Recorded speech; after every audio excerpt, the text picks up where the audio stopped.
Namaste, and welcome everyone to the Sattvacast. I am your host, Dhanvantari, and today I am pleased to have on Kevin from the Learn Old English channel, who I personally know as my godbrother, Paramātman.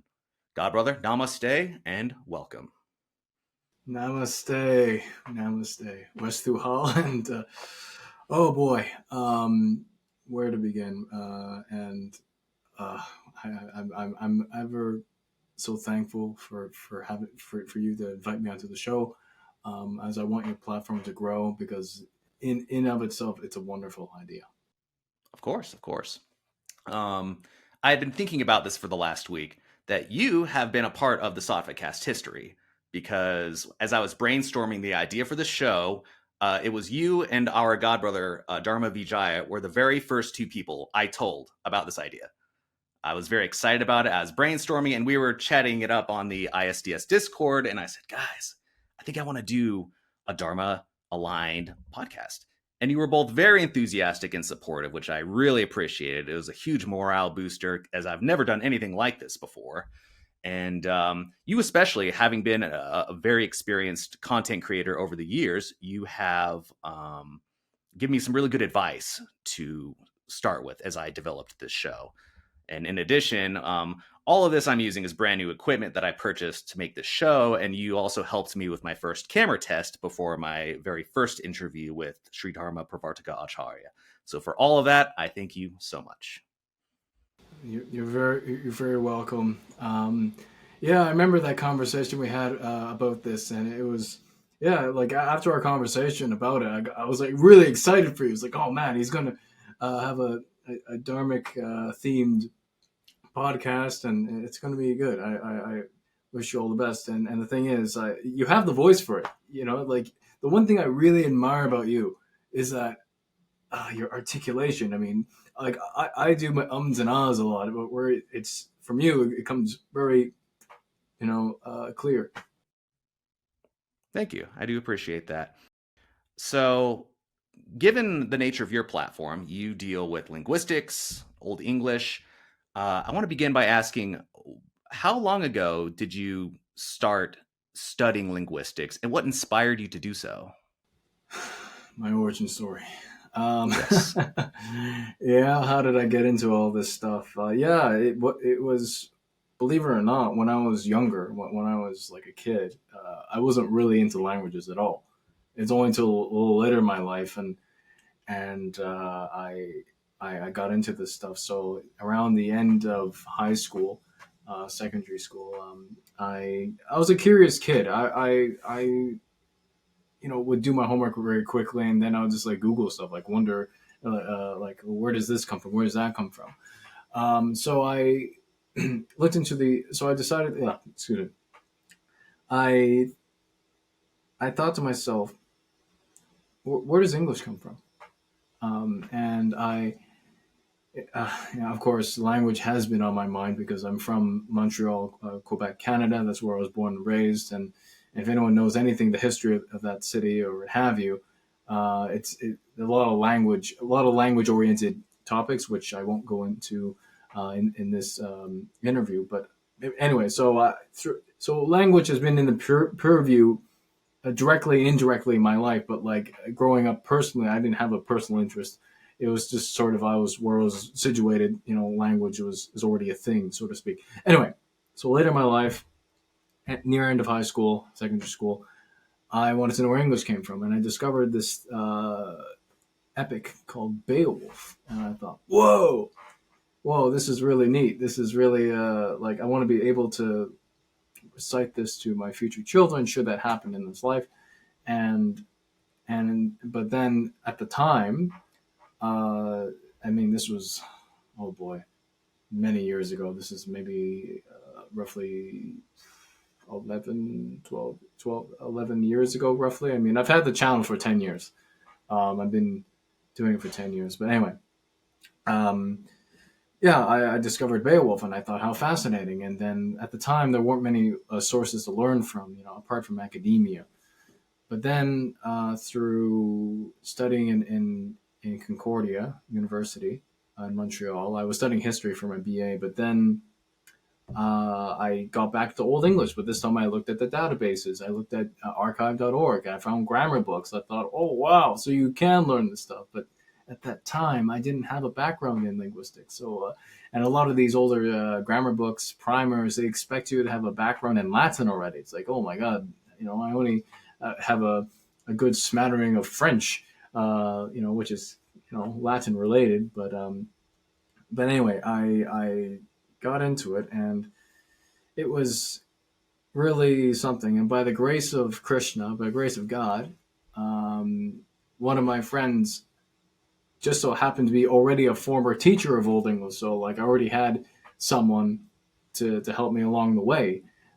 Because normally with something like this so niche, you're kind of on your own. You're left on the internet to really figure this stuff out, and that comes with mental speculation. But by the grace of the Lord, the Supreme Personality of Godhead, I had someone who can guide me along the way. Um, anyway, so I learned Old English on my own. I thought, man, this stuff is really really hard. But then I thought to myself, as I was learning it and getting better at it incrementally, I thought to myself, why don't I become a source for not only for myself but for other people? I mean, at the time, if there were any Old English videos, there was one fella, I believe his username was, or it still is, Englisc Hedewolf. He did videos, but and that inspired me to thought in one way or another to do these videos myself, but treat Old English as you would an ESL course, if you will. Um, but then again, at the same time, because it's a language, you can play with it. You can write your own stories. You can write songs. You can do all sorts of things with it. So I started Leornende Eald Englisc um, in September 2014, which, yeah, so I've been at this for quite a while now. Yeah, it's so I started that, and then a year later, I mean, this is kind of telling the story how I got into linguistics at large. A year later, I thought, well, in order for me to understand Old English, um, in order for me to understand Old English, I need to look at what else was spoken at the same time of Old English, or roughly around the same time. So I opened another channel called Learning Old Germanic Languages, and that would involve everything but Old English. So Old High German, Old Saxon, Old Frisian, Gothic, and some Old Norse, Old Dutch.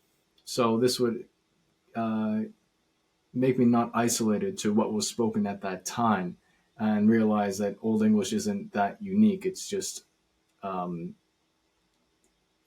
arguably a dialect among other dialects of West Germanic or Germanic, if you will. I mean, these are hypothetical modern designations, but so yeah. But then, as for linguistics, when I was studying history in Montreal, without saying too much, something happened, and I moved to Toronto, uh, Ontario, Canada, and I switched to linguistics because I thought, why don't I actually study something? Because the thing is, history itself for me is too vague.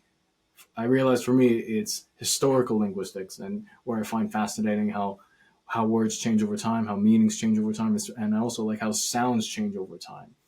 I think that's about it for like my how I got into Old English, by extension, linguistics. Wonderful.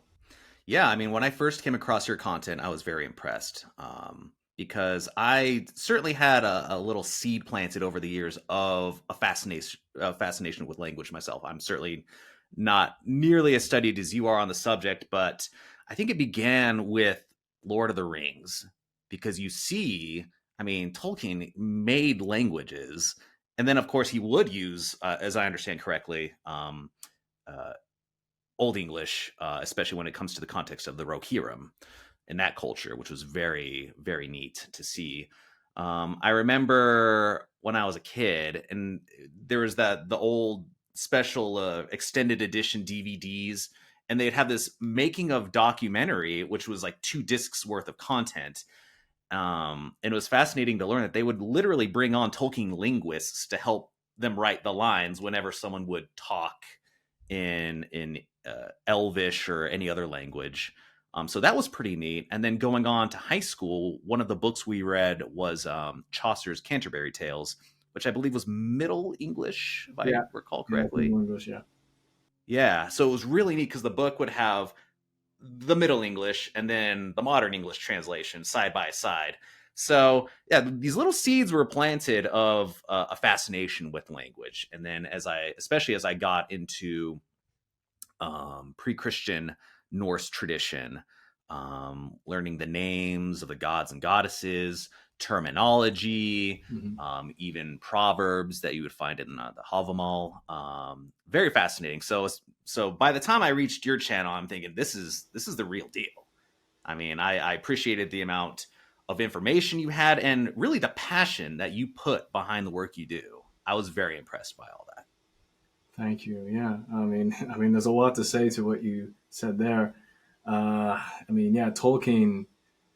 Yeah, to quote him, he, in his own words, like a mythology for the English, and I gotta say, when you know Old English, you begin to, or historical linguistics of Germanic languages, you begin to really, also may possibly other languages as well. You begin to really appreciate Tolkien's work, especially Old English, because you can tell that a lot of, yeah, the Rohirrim is a classic example. How he used the Mercian dialect as a way to symbolize, as representation for the language.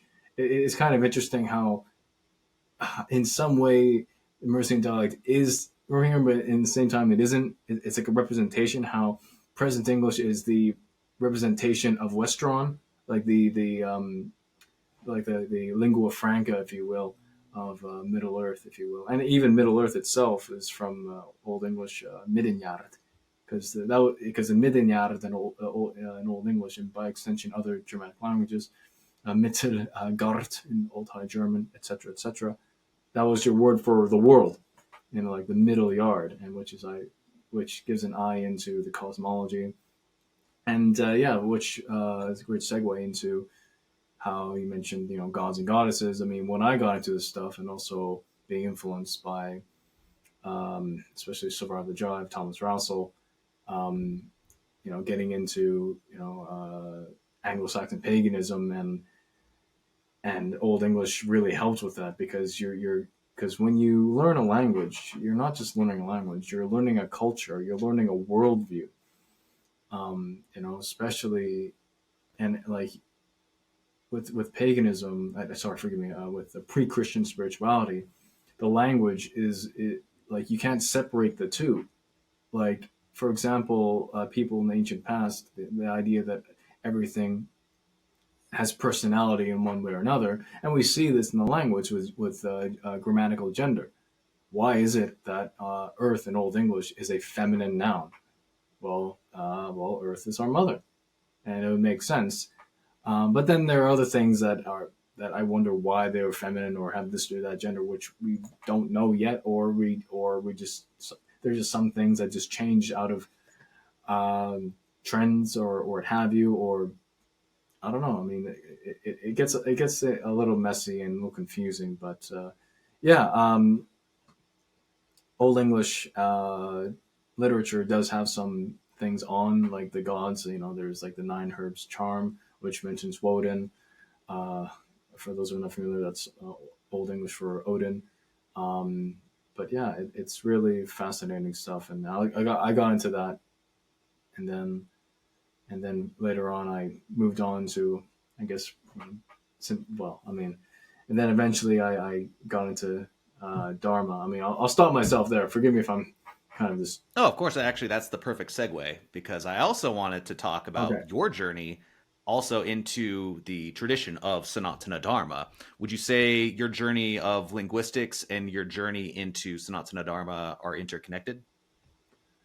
Linguistics, yes, in some way, yes, because from linguistics to yeah, yeah, forgive me, Old English to pre-Christian spirituality to Dharma.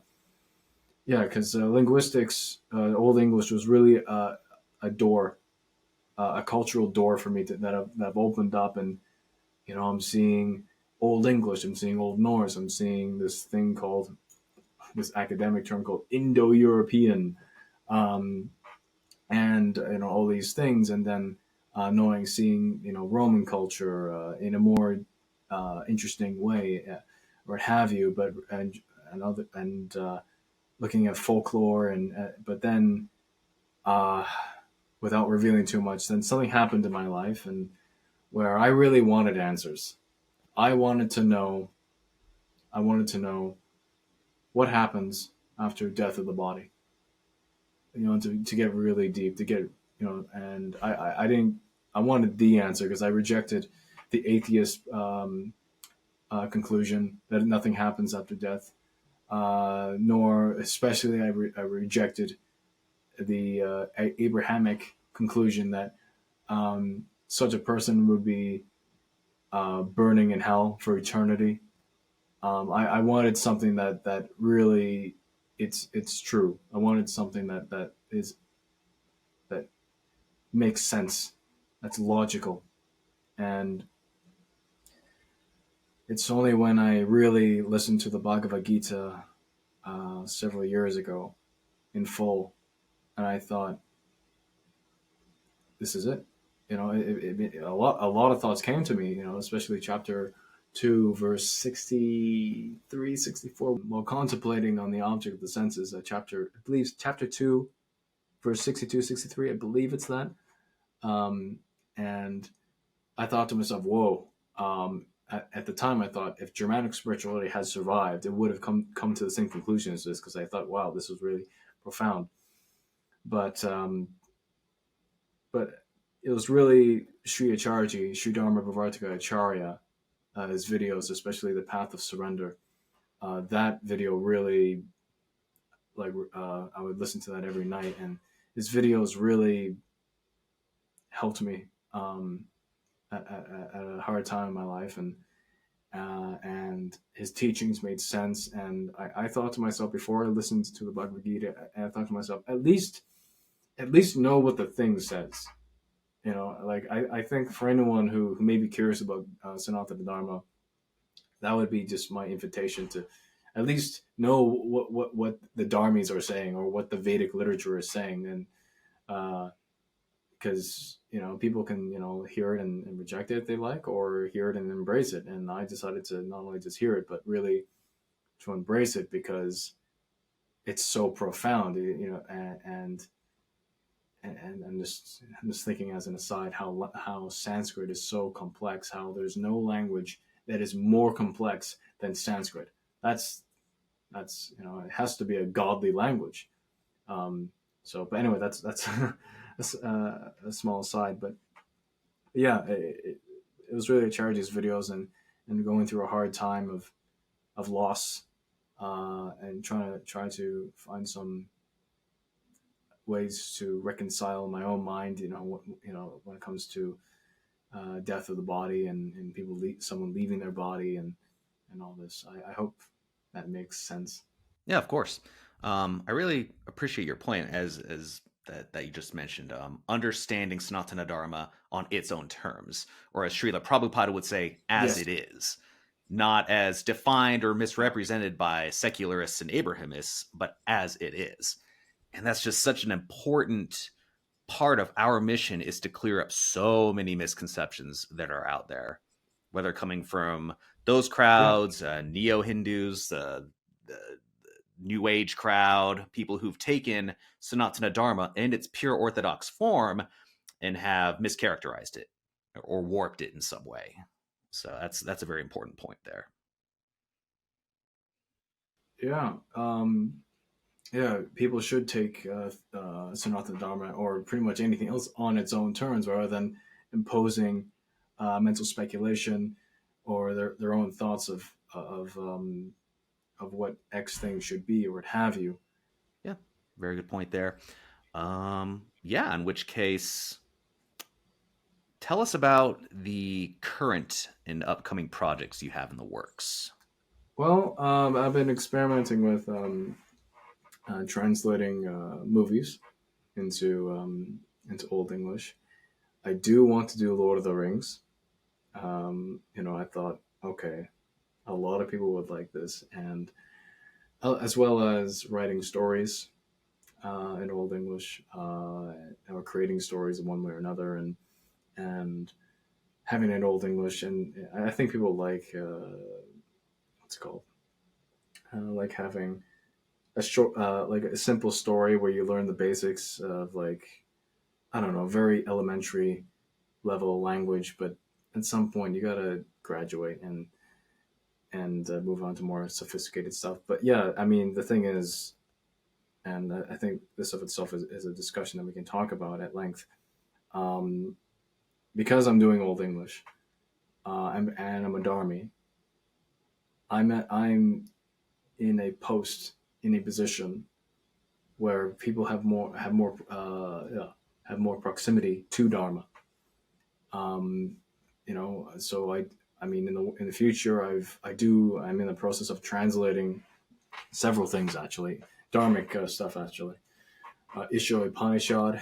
Of course, when I translate, I'm not doing it from Sanskrit to Sanskrit to Old English. I'm doing it from Prabhupada's translation to Old English, because who am I, an imperfect person, translating Sanskrit? Because you need to not only just know the Sanskrit, you have to be an acharya to, I would think, to do that, rather just some academician, translating word per word or what have you, and then kind of meant to speculating, oh, what is Vedic culture, where you want someone from the tradition who can tell it as it is, right? So yeah, so translation of Vedic stuff. And one project, I've only told a few people here, but I feel confident enough to tell you and tell your audience. My one life project, and this is of itself devotional service, one life project, and I think it'll benefit mankind in one way or another, in addition to translating Vedic stuff into Old English, is translating the Bhagavad Gita, the as it is, into Old English, the verses into Old English. Um, I think that of itself would, I mean, who would read it? I don't know, but the fact that it will exist at some point in the future. I've been at it for a long time. Um, but yeah, I mean, it's really something that, how can I word it? I mean, just to go back again about how important our roles are, where we are. We're both in the West. How people can have more proximity to understanding Dharma as it is, and yeah, I hope that makes sense. Yeah, absolutely. Yeah, a few things to be said. On the one hand, one aspect of your content that I really enjoy is that you do integrate a narrative element into it. So it's not just a mundane textbook that you open up saying, all right, here's how to talk. Like, you'll integrate some sort of story, right? And Yeah. as you mentioned, movie translations, making your own stories. I recall one video from about 2 years ago where it was a story involving three characters, and it was an exploration of the differences between Dharmic theology and Abrahamic theology. Yes. So I was really impressed to see that. Like, yeah, that's really neat. Not only do you have this passion for Old English, but yeah, your ability to integrate it with Sanatana Dharma has also been very impressive. Thank you. Yes. Yeah, like I do want to have dharmic ideas in the video, and understanding, well, there is a very different way of understanding life, understanding reality, that there is a different way of being, and a very positive way of being. That video, like, yeah, it's called "Who Will She Choose?" Right? Yeah, I think that's the one where this woman has to choose between a Vaishnava and an Abrahamist. I won't spoil the end for those who haven't watched it, but yeah, it's um, yeah, and there are other videos that I would call them Dharma pills, where they, a few that would advocate for brahmacharya, um, for some people that who are very, I don't know, how can I word this in a very nice way? who are still very much in the influence of the world, in the current world that we are in, if that makes any sense. But yeah, I mean, my content is very, it's diverse, it's variegated, in that, yeah, there is like childlike content. There's also a little more serious, more dharmic, more uh, like contrasting of Abrahamism and Dharma. Um, and yeah, I really think that people would benefit from this. And again, it's having, it's bringing the door closer. You know, bringing this stuff closer in a way that's, because one misconception that people have this assumption that this stuff is Indian when it isn't, and that's, it's going to take quite some time to get through to some people how that's not the case, and as more people get into it and actually go out their way to try to understand it on its own terms, then we'll see some differences. But and I try to do that with my work, in one way or another, and or to use, I forget, I think it was uh, Charity's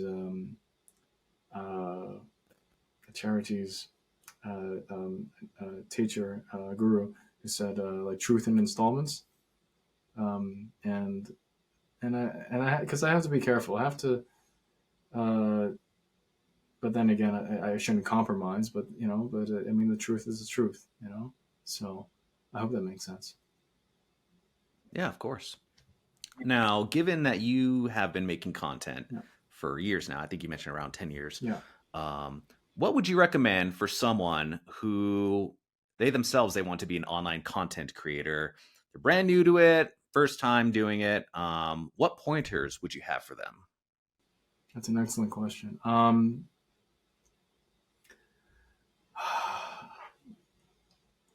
So if somebody's starting out and they want to, what would advice? Well, look into open source technology, because there are a lot of free stuff out there. You don't need to buy uh, um, really expensive equipment or technology.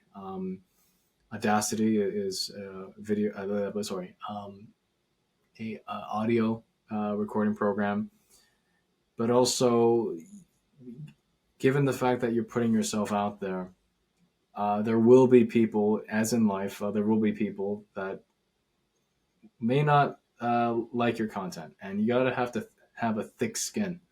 You have to be strong within, and you can't, especially when you become a popular, a public figure. It's more the reason to act proper, controlling of the mind, controlling of your speech, because you don't know who you're influencing, you don't know who's watching you, and it's a reason to be noble in your thoughts and your words and your actions. Um, you know, because the thing is, in my videos, I don't swear in my videos. I don't, and I will not have any video where I mean, a while ago, many years ago, someone suggested to me, "Oh, Paramātman, well, um, why don't you do a video on like swear words or something?" Like, no, no, no, no, no, no, no. Like, I don't want that. That's not, you know, it's meant to be a learning environment, but of course, with variation in that learning environment. I mean, some of my videos are more serious, some are less serious. But as far as getting started on this, one has to think to themselves like why they want to do this, what their intentions are. But I mean, I mean, there are many aspects to this, which I think, for example, if you want to get better at public speaking, gaining confidence, in one way or another, doing this is a good idea, because when you start to perform and make videos and you're seeing some results, that of itself, it can be a source of strength in one way or another. I hope that makes sense. Yeah, of course. And actually, regarding, putting yourself out there, and yeah, of course, inevitably having to deal with the haters. Um, I had my first troll comment on my Rumble channel, and actually, I was very pleased that someone clearly felt threatened enough by my content that they had to go out of their way to try. It was very humorous. I got a good laugh out of it, but honestly, I take it as a compliment that if my content is so threatening to someone that they feel the need to attempt, and I emphasize the word attempt, to try to bring me down, I'm like, oh, that's fine, do what you want, but we're not going anywhere. Especially as this mini golden age commences, we're going to have more and more dharmic content, more and more dharmic figures, especially here in the West, emerge. And yeah, the Tamasic individuals who are still intertwined with this Kali Yuga, they're going to be threatened by that. And you know what? I accept whatever hate they have to throw at me. And like I said, I take it as a compliment. Yeah, yeah. Of course, when anyone throws an ad hominem or what have you, it's purely jealousy. And there's one thing, if I may talk about on your platform, it does involve Old English. And yes, oh boy, if somebody wants to get into Old English, what I would make them wary of, and I don't like what I'm about to say, but it's I'm saying this just to be realistic.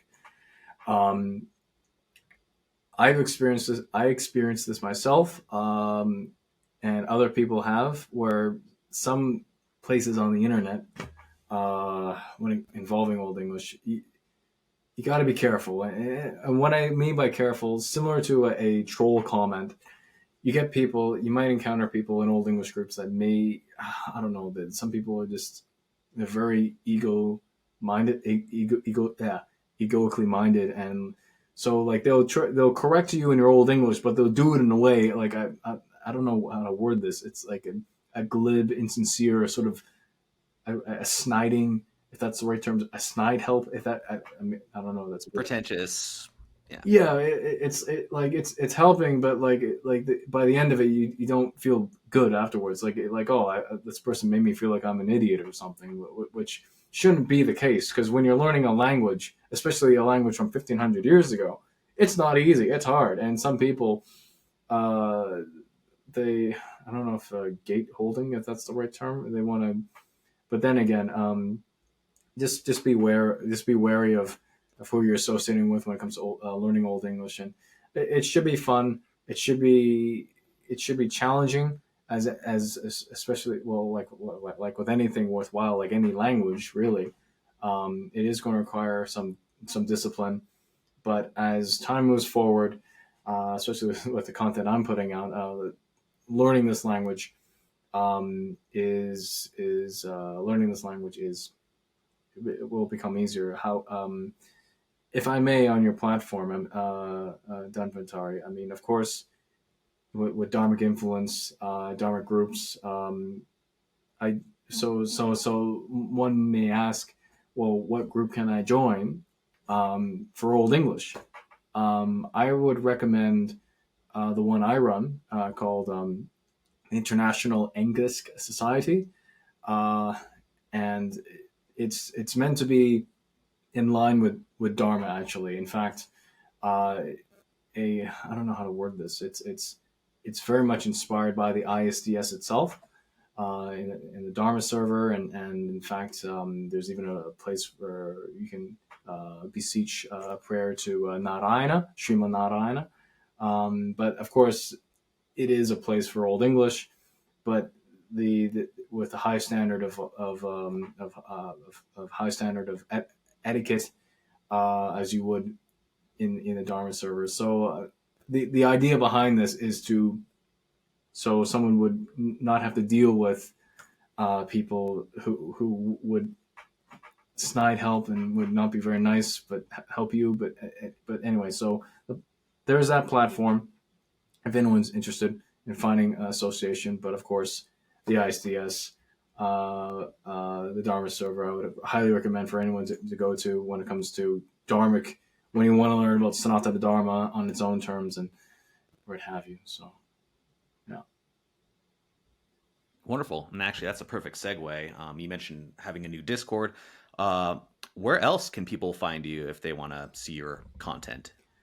Well, my main page is Leornende Eald Englisc on YouTube. So, well, okay. So to make it easier for those out there, just type in "Learning Old English" on YouTube. You'll find me eventually. But Leornende Eald Englisc, yeah, Leornende Eald Englisc. That's what you will find me on YouTube. Um, I do have same thing. If you were to, I would have to spell it out, but you would have in the description down below links, right? So where people can check it out. But Of course. I'm also on a number of platforms. I'm also on Telegram. I'm also on Instagram, uh, and other platforms. But mainly, I'm mostly active on YouTube, Instagram.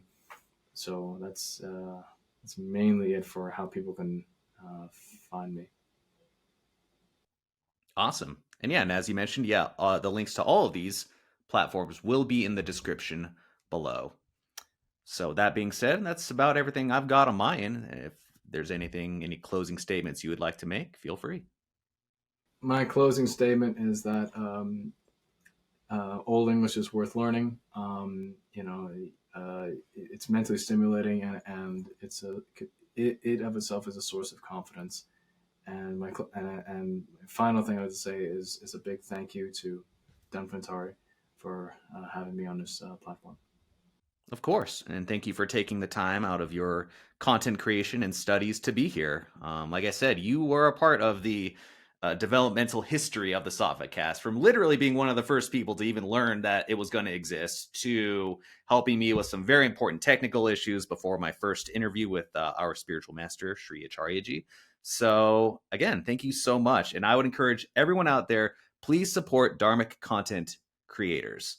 Um, all of Kevin's links will be in the description below, like I said. And with that being said, namaste. Namaste. Ladies and gentlemen, Kevin of Learn Old English.